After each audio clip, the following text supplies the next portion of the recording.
सूर्यगढ़ का राज अपनी भव्यता और समृद्धि के लिए दूर दूर तक प्रसिद्ध था। इसके ऊंचे ऊंचे महल सोने की तरह चमकते शिखर और हरे भरे बाग बगीचे किसी भी आगंतुक का मन मोह लेते थे। लेकिन इस चमक दमक के पीछे महल की सबसे ऊंची अटारी पर बने अपने भव्य कक्ष में राजकुमारी अवंती एक अजीब सी घुटन महसूस करती थी। उसके लिए यह महल एक सोने का पिंजरा था, जिसकी सलाखें भले ही कीमती थी, पर थी तो सलाखें। अवंती महाराज महेंद्र प्रताप की इकलौती संतान थी। उनकी सुंदरता के चर्चे पड़ोसी राज्य तक थे। उनकी आंखें किसी शांत झील की तरह गहरी थी, जिनमें अनगिनत सपने तैरते थे। लेकिन उनके सपनों पर राशि परंपराओं और कर्तव्यों का भारी पहरा था। उनका हर दिन एक तयशुदा दिनचर्या में बंधा होता था। सुबह गुरुओं से शास्त्र और राजनीति की शिक्षा, दोपहर में संगीत और नृत्य का अभ्यास और शाम राज परिवार के साथ औपचारिक भोज। इस दिनचर्या में अवंती कहीं नहीं थी, सिर्फ एक राजकुमारी थी।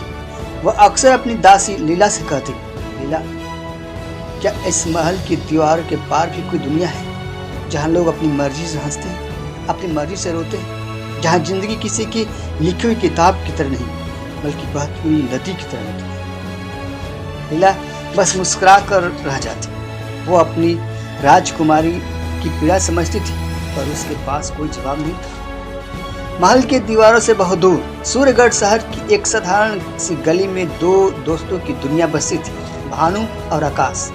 उनकी दोस्ती की मिसालें पूरी गली में दी जाती थी। वे बचपन से एक साथ पले पड़े थे, एक दूसरे के लिए जान देने को तैयार थे। भानु एक मूर्तिकार था, वह उसके हाथों में जादू था। बेजान पत्थर जब उसकी छेनी हथौड़ी से स्पर्श को पाते तो उनमें जिंदगी उतर जाती थी। उसकी बनाई मूर्तें सिर्फ पत्थर के टुकड़े नहीं होती थी, बल्कि बोलती हुई भावनाएं होती थी। भानु स्वभाव से शांत, सरल और सपनों में खोया रहने वाला था। उसकी दुनिया उसकी कला थी और उसकी कला ही उसकी पूजा।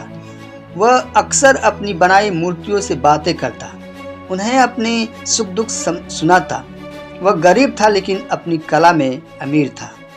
वहीं दूसरी ओर आकाश था। वह एक लोहार का बेटा था, लेकिन उसकी आंखों में ऊंची उड़ान भरने के सपने थे। वह बलवान, साहसी और व्यवहारिक था। जहां भानु पत्थरों में भावनाएं खोजता, वहीं आकाश लोहे को तपाकर तलवारी और ढाल बनाता, जिनसे शक्ति और सुरक्षा का वास होता। वह भानु का सबसे प्रशंसक भी था और उसका सबसे बड़ा रक्षक भी। वह भानु की कला का सम्मान करता था, लेकिन उसकी दुनियादारी से बेफिक्र को लेकर हमेशा चिंतित रहता। भानु, वो अक्सर कहता, सिर्फ सपने से पेट नहीं भरता। यह दुनिया बहुत कठोर है।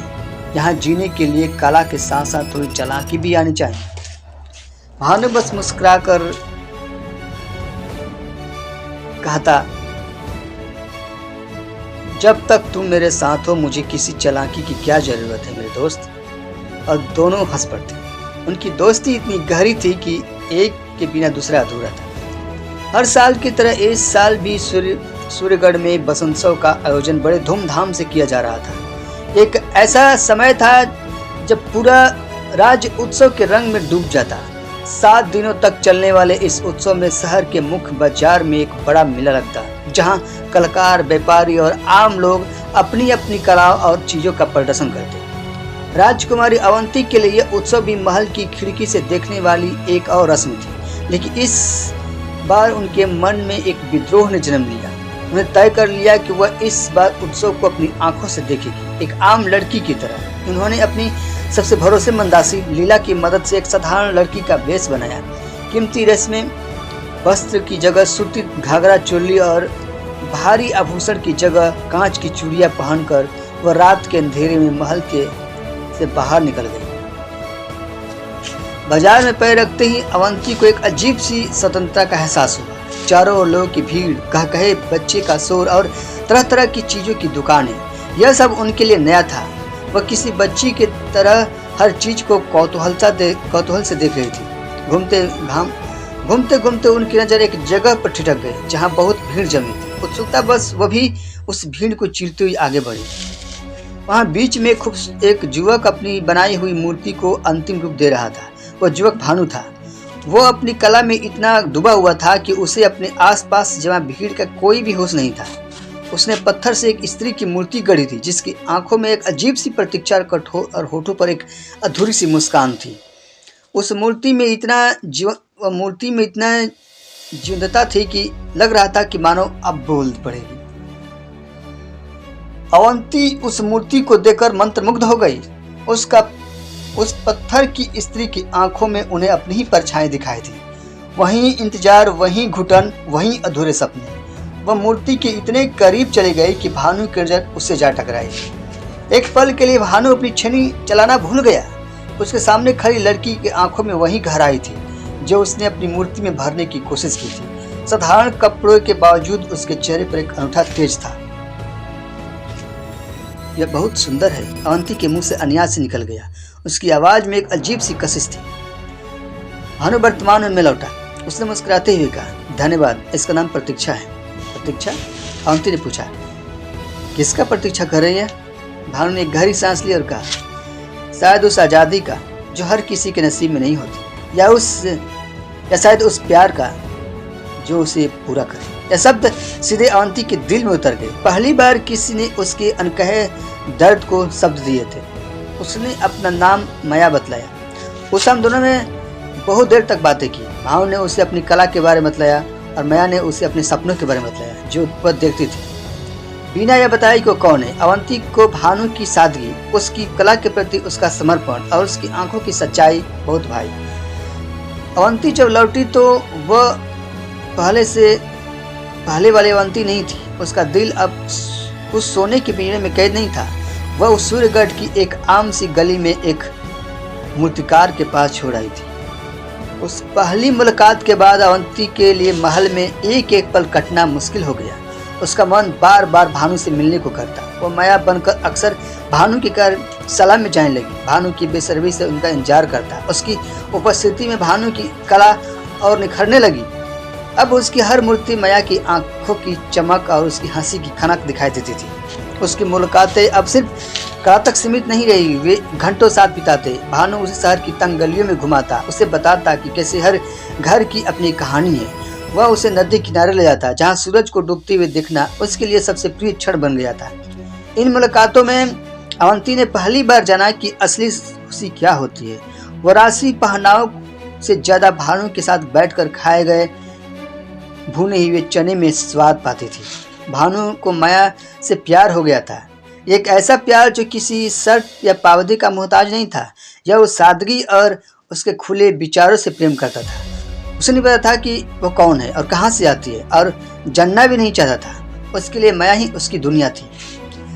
दूसरी तरफ अवंती भानु के प्रेम में पूरी तरह डूब चुकी थी। भानु की दुनिया में उसे वह सम्मान, अपनापन मिला जो उसने अपने महल में कभी महसूस नहीं किया। यहाँ वह सिर्फ एक राजकुमारी नहीं बल्कि एक इंसान थी, एक स्त्री थी जिसे कोई उसकी आत्मा के लिए चाहता था। लेकिन इस प्रेम की कहानी में एक तीसरा कोण भी था, आकाश अपने दोस्त भानु के आए इस बदलाव को देख रहा था। भानु जो पहले अपनी मूर्तियों में खोया रहता था, अब हर समय माया के ख्यालों में डूबा रहता था। आकाश को माया पर शुरू से ही शक था। उसके बोलने का तरीका, उसके सलीके और उसकी समझदारी किसी आम लड़की की तरह जैसी नहीं थी। वह कौन थी, कहाँ से जाती थी, इन सवालों का कोई जवाब नहीं था। आकाश ने भानु को कई बार समझाने की कोशिश की। भानु, ये लड़की रहस्यमयी है, इसके बारे में कुछ भी पता नहीं, कहीं तुम किसी मुसीबत में न पड़ जाओ। लेकिन प्यार में डूबा भानु उसकी एक नहीं सुनता। वह कहता, आकाश, तुम प्रेम को नहीं समझते। जब तुम किसी से सच्चा प्रेम करते हो तो उसका अतीत या भविष्य मायने नहीं रखता, सिर्फ उसका वर्तमान मायने रखता है, और मेरा वर्तमान माया है। आकाश चुप हो जाता, पर उसके मन की चिंता और गहरी हो जाती। उसे अपने दोस्त की फिक्र थी। वह नहीं चाहता था कि भानु का दिल टूटे, लेकिन उसके दिल के किसी कोने में एक और भावना पनप रही थी, ईर्ष्या। उसने भानु को हमेशा खुश देखा था, लेकिन इतना खुश कभी नहीं। वह खुशी जो माया ने भानु को दी थी वह आकाश को नहीं, वह कहीं न कहीं चुभ रही थी। वह खुद भी राजकुमारी अवंती को दूर से प्रशंसक था। उसने कई बार उन्हें शाही समारोह में देखा था और उनकी सुंदरता और गरिमा पर मोहित भी था। लेकिन यह एक तरफा और दूर का आकर्षण था। उसे क्या पता था कि जिस माया से वह भानु को दूर रहने के लिए कह रहा है वह कोई और नहीं बल्कि वही राजकुमारी है। प्रेम और रहस्य का यह खेल ज्यादा दिन नहीं चला। कहते हैं कि इश्क और मुश्क छिपाए नहीं छुपते। एक शाम जब भानु और अवंती नदी किनारे बैठे भविष्य के सपने बुन रहे थे, तभी यह रहस्य खुल गया। अवंती ने फैसला किया कि वह भानु को अपनी सच्चाई बता देगी। वह और झूठ के सहारे अपने रिश्ते को आगे नहीं बढ़ना चाहती थी। भानु, उसने कांपते स्वर में कहा, मुझे तुम्हें कुछ बताना है। मेरा नाम माया नहीं है। भानु ने मुस्कुरा कर उसका हाथ पकड़ा। इससे क्या फर्क पड़ता है, तुम माया हो या कोई और? मिलने तुम सिर्फ तुम हो। नहीं भानु, इससे फर्क पड़ता है। अवंती की आंखों में आंसू आ गए। बहुत फर्क पड़ता है। मैं राजकुमारी अवंती हूँ। एक पल के लिए सन्नाटा छा गया। भानु को लगा जैसे किसी ने उसके कानों में पिघला हुआ शीशा डाल दिया हो। उसके पैरों तले जमीन खिसक गई। जिस लड़की से उसने अपनी आत्मा से प्रेम किया था वह सूर्यगढ़ की राजकुमारी थी। एक ऐसी हकीकत जो उसके सपनों से कुसुतूर थी। वह एक साधारण मूर्तिकार और एक राजकुमारी। उनके बीच जमीन और आसमान का फासला था। भानु हतप्रभ और असभ्य था। वह कुछ बोल पाता इससे पहले ही वहां घोड़े की टापों की आवाज गूंजने लगी। सूर्यगढ़ के सेनापति विक्रम सिंह अपने सैनिकों के साथ वहां आ पहुंचे। किसी ने उन्हें राजकुमारी के महल से गायब होने और इस दिशा में आने की सूचना दे दी थी। राजकुमारी जी, आप यहाँ? सेनापति कठोर स्वर में कहा। उसकी नजरें भानु पर टिकी थी, जिनमें घोर अपमान और क्रोध था। और इस साधारण लड़के के साथ आपको अपनी मर्यादा का भी ध्यान नहीं है। सैनिकों ने तुरंत भानु को पकड़ लिया। अवंती चीख पड़ी, नहीं, ये छोड़ दो, इसमें इनकी कोई गलती नहीं है। लेकिन सेनापति ने उसकी एक न सुनी। इसे बंदी बना लो। इस गुस्ताख को महाराज के सामने पेश किया जाएगा। इसने राजकुमारी के सम्मान के साथ खिलवाड़ करने की हिम्मत की है। भानु कुछ समझ पाता या कुछ विरोध कर पाता ऐसे पहले ही सैनिकों ने उसे घसीटना शुरू कर दिया। उसकी आंखें बस अवंती को देख रही थी, जो बेबसी से रो रही थी। उन दोनों की दुनिया एक पल में उजड़ चुकी थी। यह खबर जंगल की आग की तरह पूरे शहर में फैल गई। जब आकाश ने सुना कि उसके दोस्त भानु को राजकुमारी के अपहरण के झूठे इल्जाम में पकड़ा गया है, तो उसका खून खौल उठा। वह जानता था कि भानु निर्दोष है। वह सीधा महल की ओर भागा, लेकिन इसे द्वार पर ही रोक दिया गया। महल में महाराज महेंद्र प्रताप गुस्से से आग बबूले थे। अपनी बेटी का एक साधारण मूर्तिकार के साथ प्रेम संबंध उनके राज्य के सम्मान पर एक धावा था। उन्होंने अवंती को उसके कक्ष में नजरबंद कर दिया और ऐलान किया कि भानु को कल सुबह भरे दरबार में सजा दी जाएगी, सजाए मौत। उस रात 3 जिंदगियां अलग अलग जगहों पर तड़प रही थी। भानु महल की अंधेरी कालकोठरी में बंद पत्थर की ठंडी जमीन पर पड़ा था। उसके शरीर पर लगे घावों से ज्यादा दर्द उसके दिल में लग रहा था, जो उसे अपनी मौत का डर नहीं था, बल्कि इस बात का दुख था कि वह अवंती को आखिरी बार देख भी नहीं पाया। उसकी माया उसे कितनी दूर हो गई थी। अवंती अपने सोने के पिंजरे में एक फिर कैद थी। वो रो रही थी, चिड़चिड़ा रही थी, लेकिन उसकी सुनने वाला कोई नहीं था। उसका प्यार, उसकी पहली खुशी उसकी वजह से मौत के मुंह में जा रहा था। वह खुद को असहाय और दोषी महसूस कर रही थी। और तीसरा आकाश अपने घर में बेचैनी से टहल रहा था। उसका सबसे अच्छा दोस्त मौत की सजा का इंतजार कर रहा था और वह कुछ नहीं कर पा रहा था। उसका दिल गुस्से, बेबसी और एक अनजाने डर से भरा था। उसे भानु को बचाना था हर कीमत पर, लेकिन कैसे? एक तरफ उसे के दोस्त की जिंदगी थी और दूसरी तरफ महाराज का सबसे बड़ा शक्तिशाली और दूसरी तरफ राज्य का सबसे शक्तिशाली महाराज। प्यार की एक मासूम कहानी ने अब नफरत, साजिश और बदले का एक खतरनाक मोड़ ले लिया था। भानु और अवंती ने अपने प्रेम की पहली कीमत चुकाने के दहलीज पर कदम रख दिया था, लेकिन नहीं पता था कि आने वाले समय में उन्हें और भी बड़े इम्तिहान से गुजरना पड़ेगा। आकाश को एक ऐसा रास्ता चुना था जो या तो उसके दोस्त को बचा सकता था या हमेशा के लिए उसकी और भानु की दोस्ती को खत्म कर सकता था। कहानी का पहला अध्याय यहीं समाप्त होता है, जहां प्रेम की कलियां खिलने से पहले ही कुचल दी गई है और अब कांटों का सफर